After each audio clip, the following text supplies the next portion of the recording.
2. Hi, everyone. As it is week 2, I promised hands and feet. So, everyone's most favorite, all-time wonderful thing to draw, hands and feet.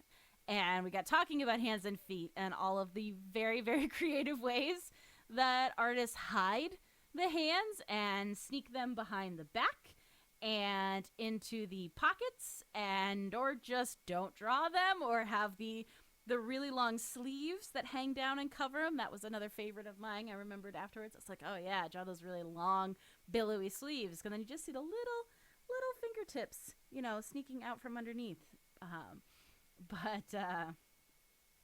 Yes, just casually standing behind boxes or trees or random rocks. If I, for some reason, I drew my character and I didn't line up the legs correctly or something, then I'd pop a leg up on a random rock that made no sense and call it a day. So, but, as much as we joke about that, everybody, you have to start somewhere. And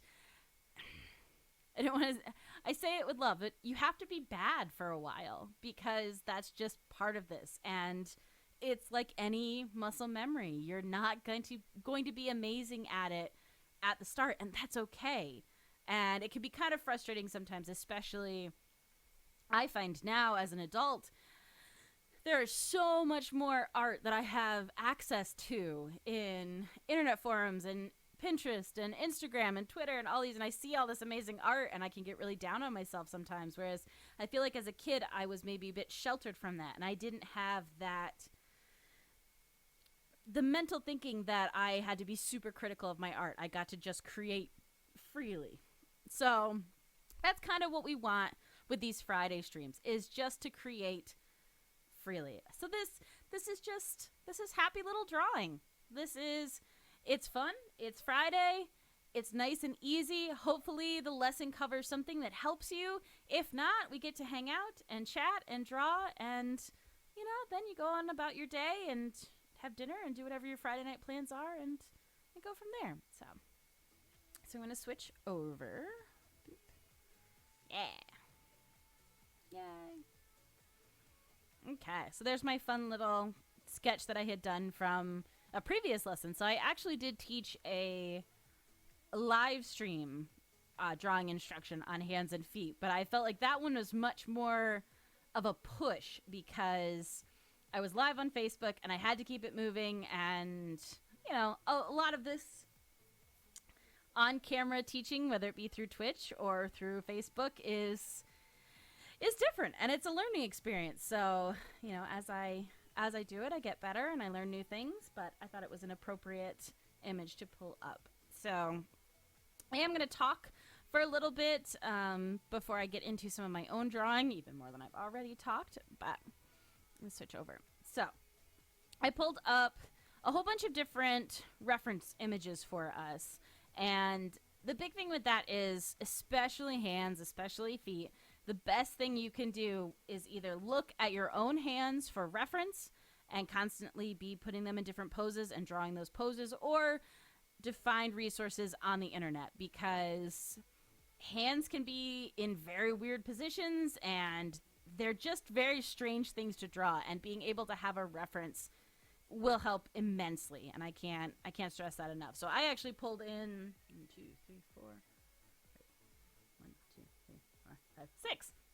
6 different references that I'd found. I find some on Pinterest. I find some of them on artists that I follow, but there's a lot of really great reference out there. So if you're having trouble with stuff, the Google machine is amazing.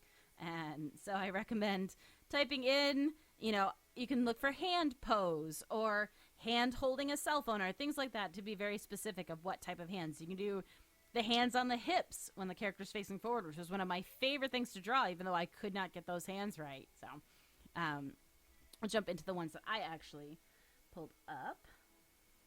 All right, so this one is nice because this feeds into the lesson that I love teaching every time, and that is the simple shapes. And I like this one because it's going to talk about this rectangle shape that I highlight a lot. And that rectangle shape is this shape right here. I'm actually going to pop a layer on top so I can draw on top of some of these so you can see what I'm talking about even more. Don't do red because they didn't red. There we go. All right, so this bit right here. And I love this shape because it really mirrors, and put it not behind my microphone, this rectangle shape of your palm. So this is really just going to the base of your fingers, so where that knuckle is, and down to kind of where your wrist is. And I like this because, as you can see here, they are just bending the rectangle itself, but you can go even as far as, let me make this a little bit smaller so I can draw better. The one that I find to be really helpful, and to actually turn that into a type of cube, because now you're getting this kind of side part of your hand, that squishy, fleshy bit. The squishy, fleshy bit, which is my very technical term for this. I'm going to draw right up off the page. There we go. There you go. And connect down to my wrist, and then get my thumb coming out. Boop. So, again, not perfect, a little bit wonky over here, but I was able to use that box, and while I think it's very easy, well, not easy, because none of this is ever solely easy, but it's a lot easier if the hand is in this kind of flat to the audience image. Where I find the rectangle and cube starts to get really helpful is, especially if I'm going to have a character moving their hand in any sort of perspective, because now, like I've said before, I can start to use that cube shape to figure out my perspective before I ever have to start adding my fingers on it. So this is always one of my favorites, when you've got like a punch. Wonky fingers, wonky fingers. There we go. So then I can build right off of that. So this is the wrist going back, and then here would be the knuckles. And this is also, I meant to preface part of this with, I'm going to be focusing on, we'll say, slightly more realistic hands, just because I think they're a little bit harder. I mean, again, any hands can be tricky, but if you get into something like, I always think of the SpongeBob hands because they're very simplistic. Another one, because he's kind of got just this little SpongeBob hand. So, I mean, and this is nice. I mean, there is nothing wrong with cartoon hands, and if you're just getting the hang of things, if you're getting the hand of things, that's terrible. Don't repeat it. You know, these very simplistic, again, don't draw digitally, but I'm doing it. Kind of, there you go. Cartoony hands are not a bad way to do some of this, but for the sake of this lesson, I'm definitely going to focus more on, you know, say, more realistic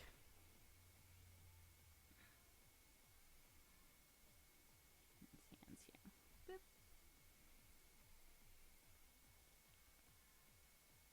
Yeah, so if I can erase that away.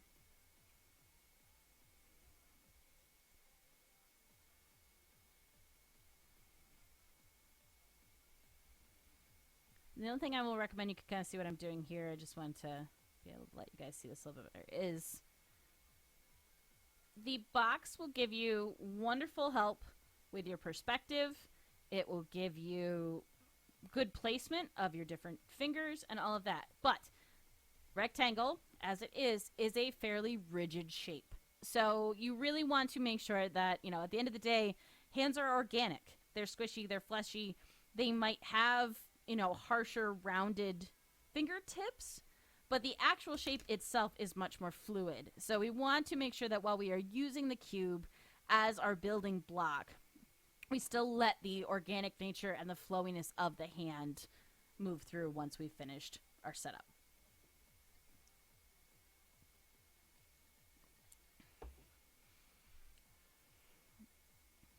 Okay, so jumping on to my next. Let's see. Okay.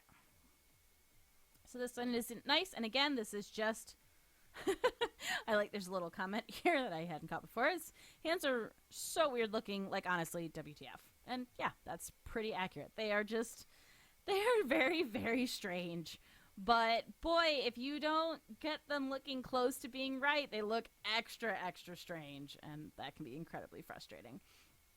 So I'm just going to draw over top of a couple of these so you can kind of see, because obviously these are more cleaned up, finalized ones. So you've got,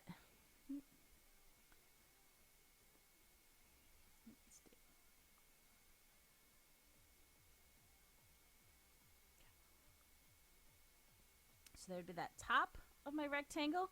This front part here, I'm going to shade in so you can see it. So that's where my knuckles are going to come out of. And obviously the finger coming out of there. So I'm only going to see the top of my box and probably just the front here. I'm not going to see any of the other sides. So again, it's a very simple rectangle, but especially we'll say maybe with like this hand, if I wanted to, zoom in.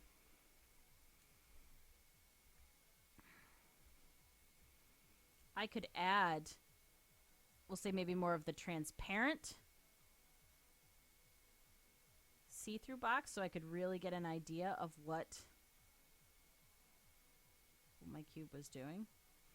I'm thinking about the fact that I've got my wrist connection here. So they're coming out from inside here. Just a weird brain mental thing. Yeah.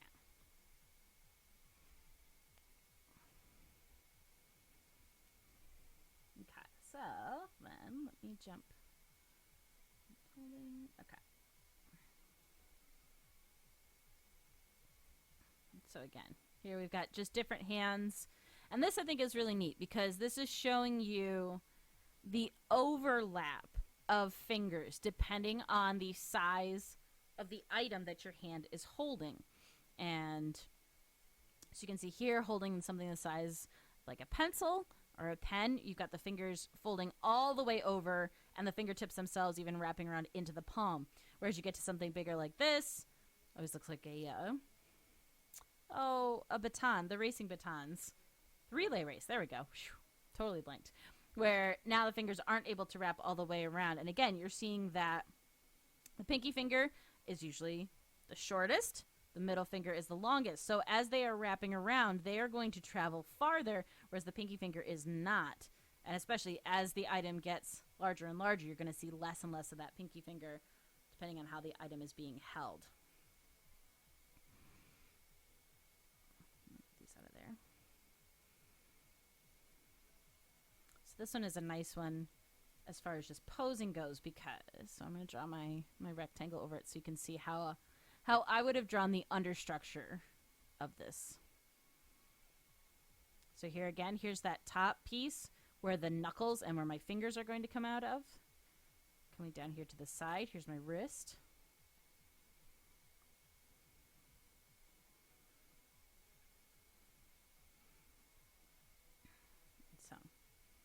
So there's that very simple, very basic shape that I would use. And then again, coming out of this section is where my fingers would start to wrap.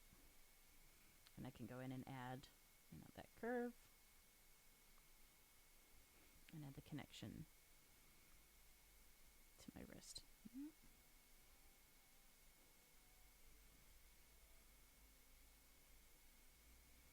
Looks very weird.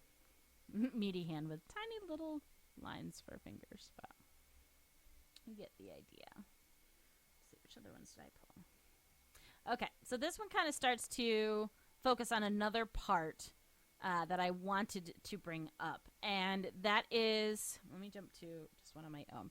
So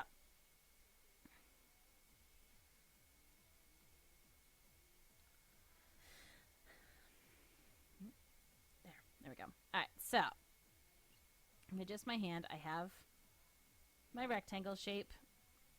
Again, I have where my thumb is going to come off. Super rough and super fast. There's my fingers, and then that little curve.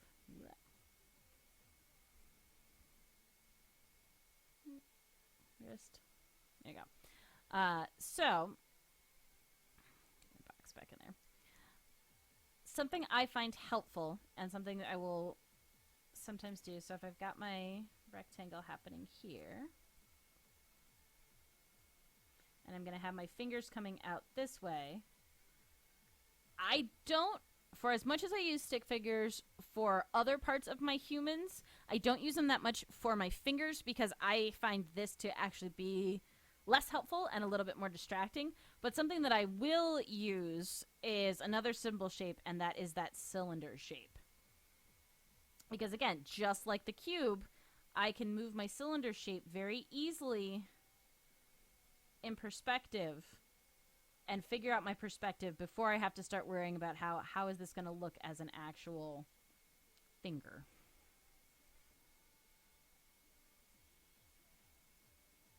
Weird finger. No. Get that on there. Yeah. Yeah.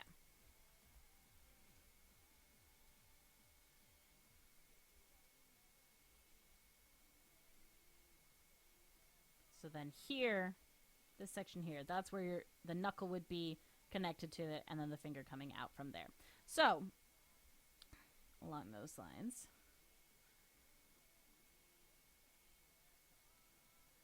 I kind of have this shape because you do have obviously the bend and the knuckles in your fingers. I usually highlight the main one. Again, knuckle is here. But what you can also do, and this leads into that cylinder shape, is you can give yourself these cylindrical guidelines. It's going to kind of start to look like earthworms, I always think. But, yep, so you can see it here where they're showing you where those curves are and kind of helping you figure out, okay, so the finger's coming down this way, and if it's going to keep curving, that's how it's going to keep curving down and around. And I find that to be very helpful of breaking it up. It also kind of helps me the idea, especially for this hand here, that I have part of the hand traveling up in this direction and then part of it heading a little bit more towards the audience and then this part heading down. So you can clearly see in those three sections, the green, that part's going up. They color coordinate it for you, so that's really helpful. But those three different parts and the three different directions that they're facing. Yes, very much Pictionary. And after my lessons, you'll now dominate all of your friends in Pictionary. Which I will say, oh gosh, it's probably been a month now at this point, but one of my friends invited me to quarantine Pictionary, so you all enter a Zoom chat, and then whoever's turn it is, they pull up the whiteboard share screen feature, and that was a pretty ridiculous and fun way to play Pictionary, which I always love and can't always find people to play with. So, alright. Don't know what we're doing with the music. There we go. Get some ATC. Okay, so I'll give you a quick pause because, oh my gosh, I took whatever pollen is in the air today is making my nose itch like crazy. If there's any questions so far or different specific hand positions that you'd like to see, I still have more to kind of go into with some of the pictures that I have, but I like to pause for a second if there's anything that's not being covered to your satisfaction.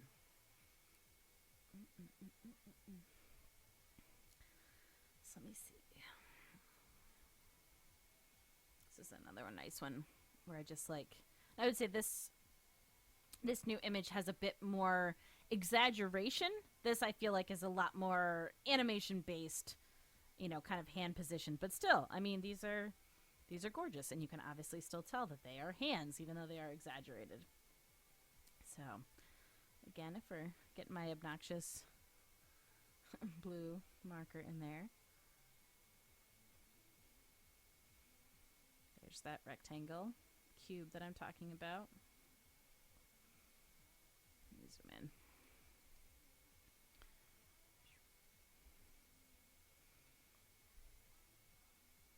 So go ahead and draw those so you can kind of see.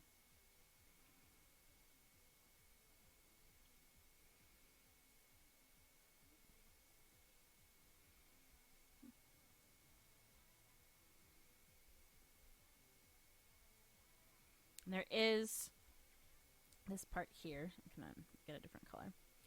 There is that wrist bone that you have here. And again, depending on how your character is, I know mine is fairly subtle. Mine doesn't stick out very much, but there are people who have that a little bit more pronounced.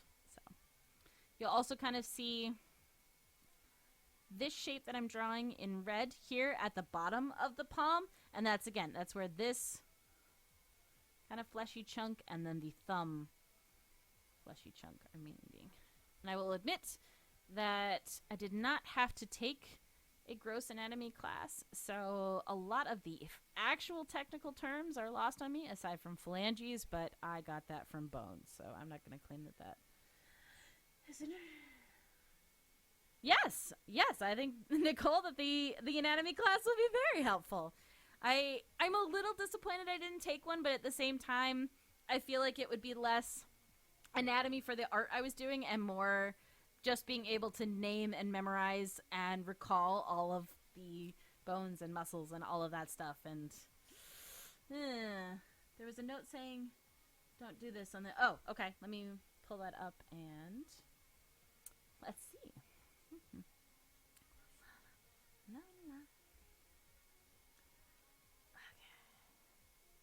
Okay, yes. So if it's this one that I think it was talking about...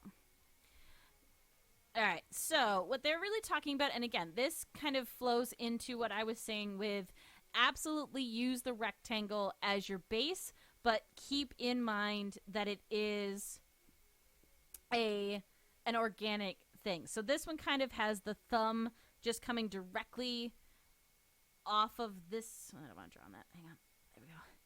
Off of this point here, whereas you really want the wrist to come in and then have the thumb coming off of that. So a lot of it is, thinking about the fact that while the thumb doesn't have the same bend and the same length as the other fingers as far as the flexibility and the full bend, it still has this whole section here where it's coming out to the side and it's really coming from down this connection. I'm just making that darker and harder to see. But yeah. So really thinking about that. Now, what I would say is this right here, the one that says don't, it's not a bad place to start. Again, if you are very uncomfortable with hands and you're getting close to this, that's fine. Like, again, it's just being aware, as with anything in art, I think it's being aware that there are better ways to draw them, there are better ways to represent them, but I always think of, some of the more surreal artists or kind of like the abstract artists, when they draw people, a lot of time they're not photorealistic and their hands or their feet end up looking very weird and very simplistic. So this is, if you're going for this specific look, which this person obviously is, this is a very Disney hand look. So if you want that, which for me is actually the hands that I want to draw, and they're very similar to the hands I draw. So that's something I would pay attention to. But if you are, again, if you are learning and you're just trying to get the basics of the hand and be able to move them around in space, yeah. So, and again, we'll come back and hit the big thing is you can't do better than actual photographic reference. And the reason I say that, and it comes to... part of it is the actual education side of it, but also some of it comes to the actual style side of that. And what I'm saying is all of the images that I showed you that were drawn by somebody else in their style of how they draw hands. And you could see, even among the 4 or 5 images that I showed you, there was a difference in the style. And that's great, especially if you find a style that you like and you want to practice that style. But just like actual legitimate bone anatomy and all of that and the musculature and stuff, you can't be looking at an actual photograph of a hand. That also allows you to work on your own style. How do you, as your own personal artist, choose to represent hands, and how do you want to shape them and move them and give them personality and life? And it allows you then to not be influenced as much by another person's style, because you're copying what you are seeing rather than what somebody else saw and then you're then seeing again. So, a single photocopy version instead of a photocopy of a photocopy of a photocopy. So, especially when it comes to hands, you can find hand reference every which way for pretty much any pose you would want. And I love references like this because it takes the same hand position and it rotates it through space. So there are some references that you'll find that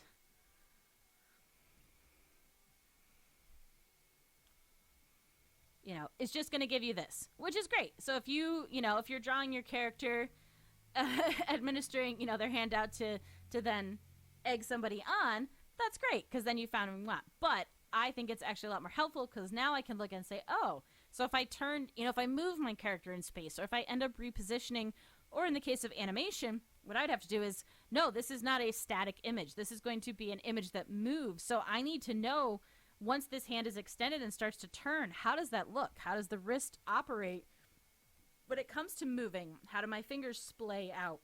Excuse me. And that type. And this is fun because, well, again, I always say that, and I'm just going to lean in because I find it fun. So it's fun for me. But taking a hand reference like this versus my own actual hand. Obviously, I have very small hands, so it's always funny to me sometimes to see people pick up an item that I also pick up. Either, if they're holding a glass, I know that my fingers don't wrap all the way around, but that someone else might be able to touch their fingers to their thumb while holding that glass. So that's why it's nice sometimes, especially if I'm drawing a big muscular male character who has very, tough or worn hands. I want to look up that reference because it's not going to be the same as my hand. What I can use my hand for, though, is getting the rough idea, getting the rough shape, and then building the detail on top of it with those other references.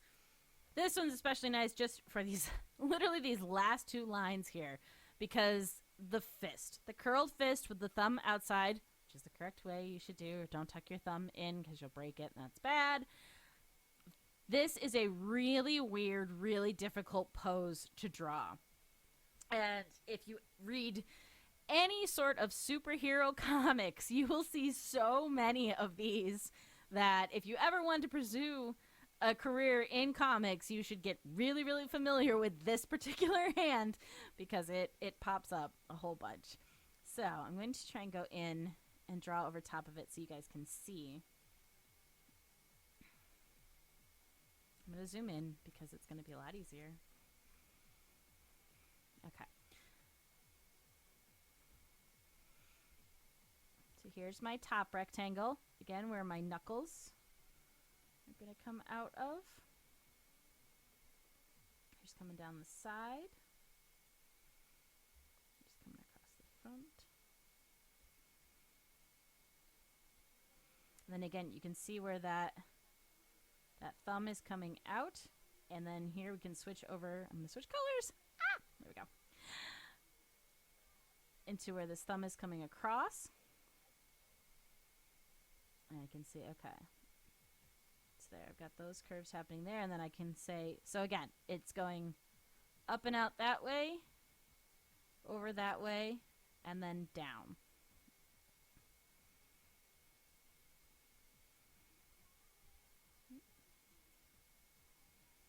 Now, obviously, this one's a little bit easier because I'm just tracing over top of a reference image. And now I'm going to get into something that's a little, I don't know. I'm trying to think how I want to say it. We'll say artistic integrity.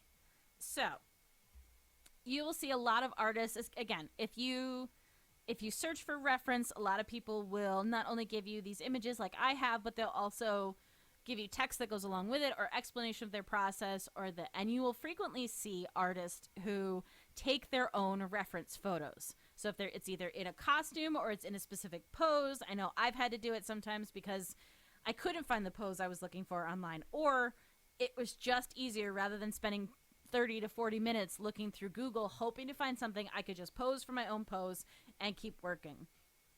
So if you've taken the photo and you're tracing over top of it, that's fine. It's your photo. It's your creation. And I would also say that if you are utilizing tracing as a teaching method, that can be really, really helpful because there is a muscle memory to some of this. So the tracing that I just did over top of that reference hand let my brain kind of be like, oh, okay, I'm not figuring out this all on my own. I have a guide. The issue comes from once that tracing then moves out into the real world and is put out as your own art, especially if you are using another artist as reference. So if you trace their hand and then use that in your own piece and don't give them credit for, that's the big turn where tracing becomes a big issue. So I had tons of drawing books growing up. I would trace out of them all the time, but it's, again, a lot of those sketches stayed in my sketchbook or got lost or thrown away for years. And then as I started to draw my own stuff, I could still look at poses from other people, but I was drawing it myself rather than just tracing it and saying that I had drawn it and it was completely original. So there's my PSA on tracing, and it's, a part of the art is, obviously, as I'm doing, is putting live art out in the world, and it's a bummer when people use your art and don't give you credit for it. There are a ton of practical applications for tracing and what that does for your learning and your brain and your ability to feel comfortable drawing these things. So I have no issue with that part of it. I get very, very upset when people trace other people's artwork and say it's their own and give the original artist no credit for it, because that's not cool.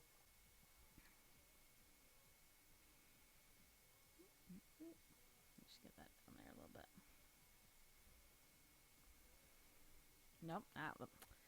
It's a new feature in this program that I've not had in my other programs, so accidentally I will just randomly start rotating my canvas, even though I didn't want to. Go back in. There we go. Okay.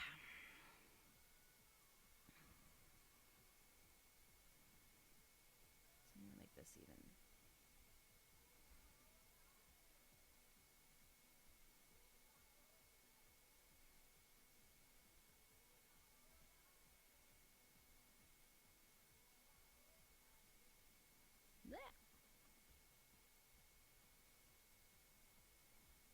And there's a really rough cube. Change to blue.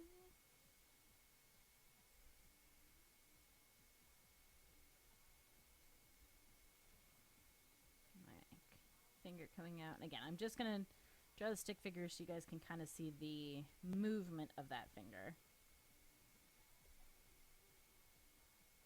So there's that whole finger. There's a knuckle there. This little finger. Because this is a really tight fist, they're all really wrapped tight around there. And this space here I always find kind of weird, because you've got the ring finger and the pinky finger kind of curving down. It almost feels like there's a lost space there and there should be something, but because we're going back in space, you don't actually see this under bit here, but it feels like you should. So again, that gets all these strange things that hands can do. Take that away. Yeah. So you can kind of see. Also, this is not, by any means, as we zoom in, it gets a little bit fuzzy, so it's certainly not a great picture. But and this will be interesting. I kind of challenge you guys to go out in the world and take a look at some artists that you really like and see their style and how they draw hands. Oh, and what I was going to say is I have another thing I want to cover for hands, and I'm almost thinking, because we're fairly close to the hour on it, it's up to you guys, but I might just end here on hands and then cover feet next week, because I'd like to give feet as much time and not make this, a crazy 4-hour teaching stream. Partly because I don't think I could teach for 4 hours straight. I think I would be far too tired. Okay, so I don't think I actually have an image of the hand that I'm thinking. Oh, this is fun too. So I've got 2 more things to cover. That's something in my eye. So the one I'm showing you now, also leads into the kind of concentric circles that I was talking about in the curved lines, helping to show you not only how the cylinder was moving in space, but the direction that your hand was going. And this is another thing that I find really helpful, and you will see in some of my own drawings, is this kind of idea of the mitten. And once you've gotten the idea of the rectangle and that kind of cube and moving that in space, and you're starting to get more comfortable with adding your fingertips to that, you can treat the hand like a mitten. I prefer to have it be a mitten where you've got the pointer finger and the thumb still exposed and moving, and then keep my third 3 fingers lumped together. And this just helps me because the mitten shape, zoom in. No.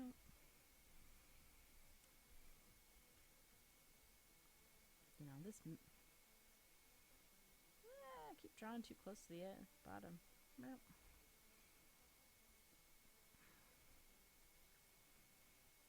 That finger a little bit too big.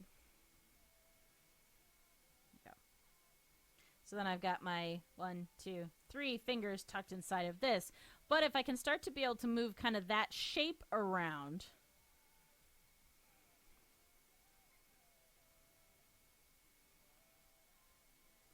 I will admit, if you're not careful, it can kind of start to look like penguin hands, which is going to be fun. But if you're not going for that, it can start to look really weird. So then here's the inside of my palm and my thumb. And then I've got 1, 2, 3. Also, make sure that you double check the count on your hands. And don't forget to draw a thing. Hi, Tony P. Thanks for stopping in. Okay. So, yes, I definitely wanted to mention this kind of mitten thing that this guy, this Miuli, is doing. I think that might be a girl. But again, here's my...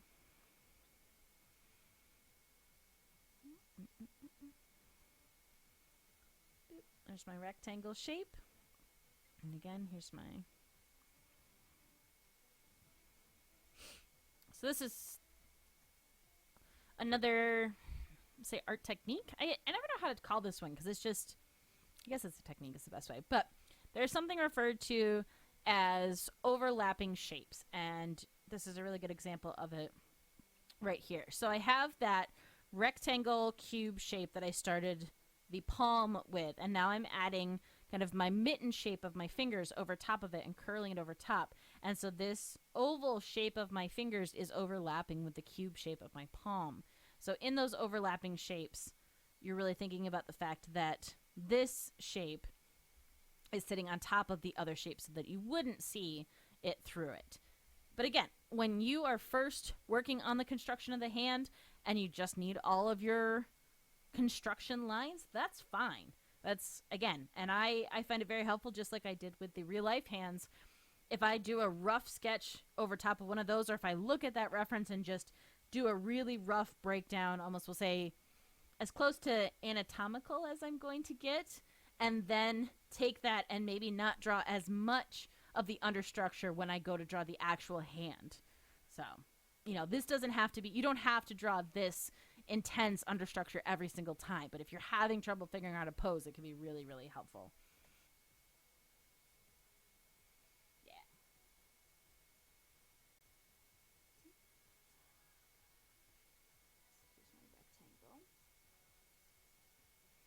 Could tell I'm so much faster when I can draw with pencil and paper. All right, so here's my pointer finger, and then thinking about the fact that my middle finger is going to be longer, and then it's going to get shorter as I go. Again, if I've got that kind of mitten shape, but I'm also thinking about where my knuckles are, and even that my fingers might actually overlap a little bit. Yeah.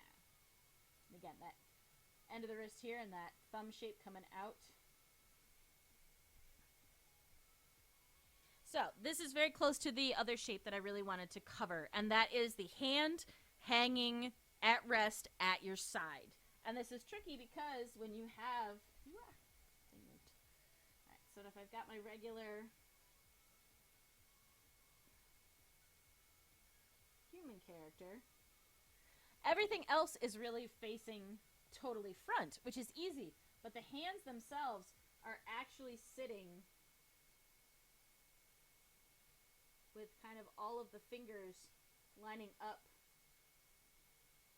next to each other and on top of each other. So you're really only seeing the profile of the hand. All right, I'm going to go over top of that with a marker so you guys can see it a bit better.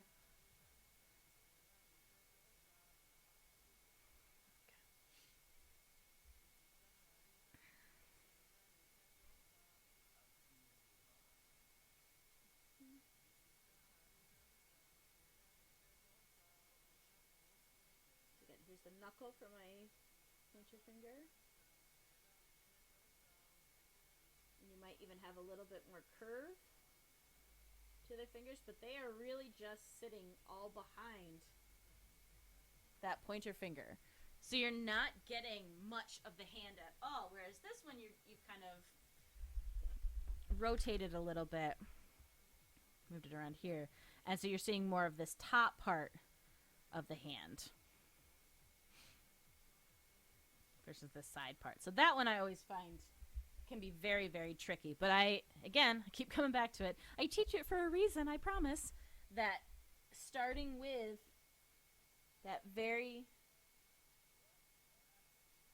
easy rectangle shape lets me get a really good idea that right here, okay, so that's the inside of the hand that's facing front. This is where my thumb is going to come out of, and then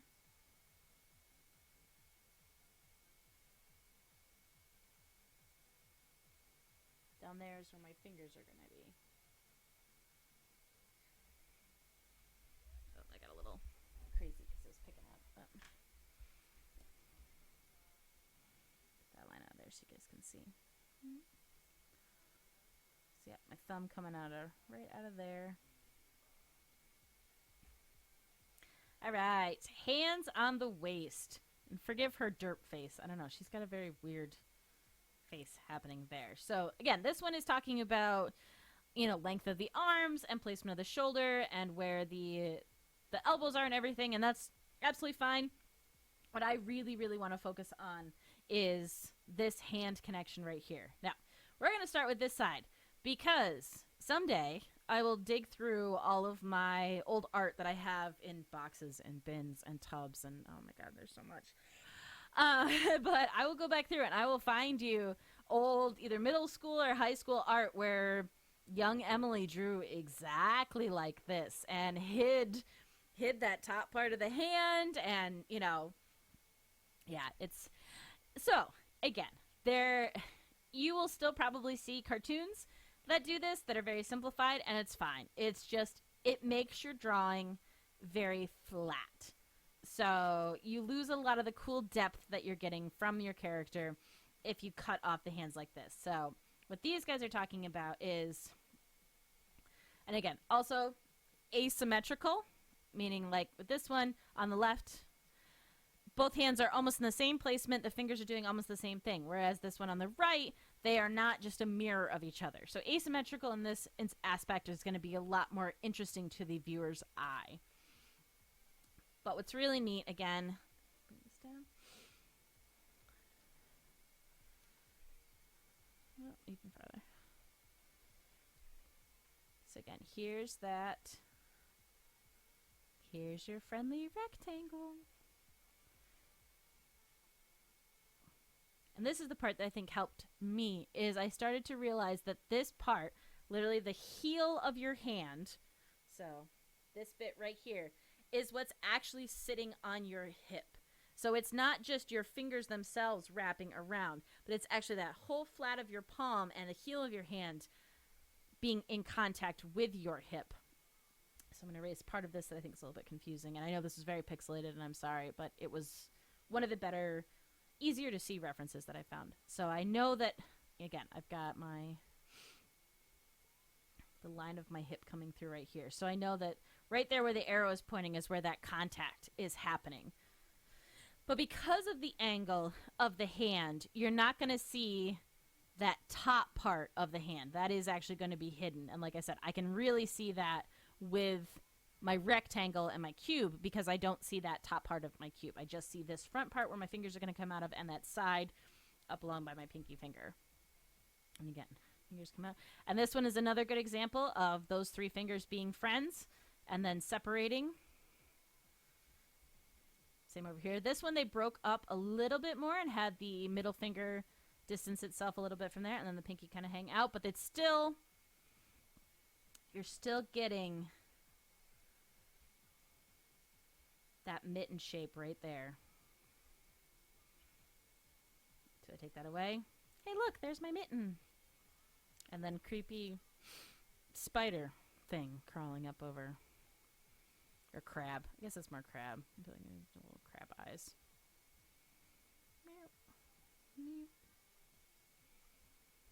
I got crab hands. Okay. This is how you know I've probably been teaching too long. I should end the stream. But I'm not going to. Oh. There we go. Little crab legs. This is just fun now. There we go. So there you go. There's a fun way. Or if your hand turns out not the way you want, just draw a crab. But more importantly, there's that mitten position that we were talking about. There's that rectangle. So, like I said, I really do. I teach this stuff because I agree with it, but also because it's what I use. So these are all things that I have personally found incredibly helpful and have made me a lot less nervous to draw hands and felt like I get my hands right more often than not now than I used to. I certainly appreciate you guys being here. It's a lot nicer to do this with other people than just by myself in my house. So as it turned out, it looks like we'll be covering feet next week because I didn't get to them today because I talked about hands way too much. Like this little kind of Bob Ross-esque thing we have going on Fridays where we show up and we create some art and we hang out and then we go on with the rest of our day. I'm genuinely enjoying that, so I think I'm going to keep doing that for a while, as long as I'm able, and maybe build our community up a little bit. But yeah, across the internet, you can find me everywhere at a swan named Emily. Like it says down there, Twitter, Instagram, Facebook, Patreon, YouTube. Yeah, if not, if I don't talk to people, then have a lovely rest of your night and a nice weekend. And I'll see you guys next Friday.